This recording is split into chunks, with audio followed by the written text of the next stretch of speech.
السلام علیکم دوستو، کیسے ہیں آپ سب؟ میں زوینہ فیاض ایک بار پھر آپ کے ساتھ تو سنیے بہت ہی پیاری سی باتیں جو شاید آپ کے دل پر ضرور اثر کر جائے۔ توفیق کا دروازہ ادارے اور کوشش کی دستک کے بغیر نہیں کھلتا۔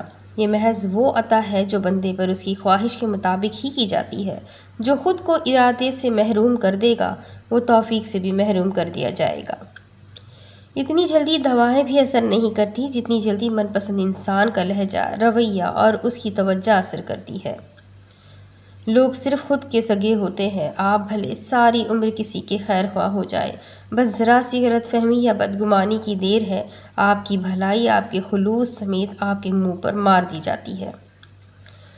ذکر اللہ سے مسلسل رابطے کی کڑی ہے۔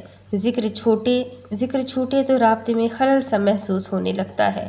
کوشش کرے کہ ذاکرین میں شامل ہونے کے لیے اٹھتے بیٹھتے ذکر کرتے رہے۔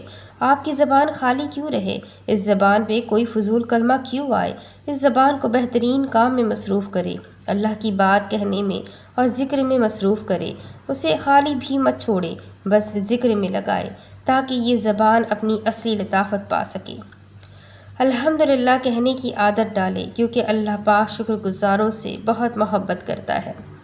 جب انسان کی تکلیف حد سے بڑھ جائے تو وہ آنسوؤں کے ذریعے اللہ سے ہم کلام ہوتا ہے۔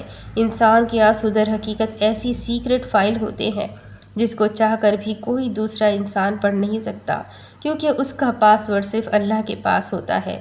اپنی دل کی بات اپنے اللہ سے کیجیے۔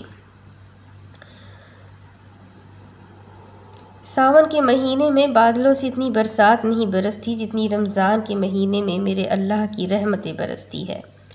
اللہ ہر اس سانس سے واقف ہے جو آپ نے مسکراتے ہوئے پلکوں کے پیچھے چھپا لیا تھا۔ وہ رحیم رب ہر اس آنسو سے واقف ہے اللہ ہر اس آنسو سے واقف ہے جو آپ نے مسکراتے ہوئے پلکوں کے پیچھے چھپا لیا تھا۔ وہ رحیم رب ہر اس دعا سے واقف ہے جس کے لیے ہاتھ اٹھاتے ہوئے آپ کا دل تکلیف سے پھٹ رہا تھا۔ انسان کو اپنے گناہ یاد رکھنے چاہیے۔ گناہوں کی یاد دہانی مسلسل توبہ کی طرف راغب کرتی ہے۔ گناہ بھول جائے تو انسان رب کے آگے رونا بھول جاتا ہے، اور پھر جو آنکھ رب کے آگے گڑ گڑانا بھول جائے وہ دل کو سخت کر دیتی ہے۔ جیسے ہوائیں موسموں کا رخ بدل لیتی ہے، ویسے ہی دعائیں مصیبتوں کا رخ بدل دیتی ہے۔ مسکراہٹ زمین پر تاروں کی طرح بکھیرے، دعائیں بارشوں کی طرح ملے گی۔ کسی کو دی ہوئی ایک مسکراہٹ اور کسی کو دیا ہوا ایک اچھا عمل ساری زندگی کے لیے دعا بن جائے گا۔ امید کرتی ہوں یہ جو میں نے پڑھی ہوئی کچھ لائنیں تھیں آپ لوگوں کو ضرور پسند آئی ہوگی۔ آپ کو ان میں سے کوئی ایک تو آپ کے دل کو ضرور چھوئی ہوگی۔ تو اگر پسند آئی ہے تو پلیز اپنے کانٹیکٹس میں شیئر کریں، چینل کو سبسکرائب کر لیں، بیل آئکن کو ضرور دباتے۔ ملتے ہیں نئے ویڈیو میں، تب تک کے لیے دعاؤں میں یاد رکھیے گا۔ اللہ حافظ۔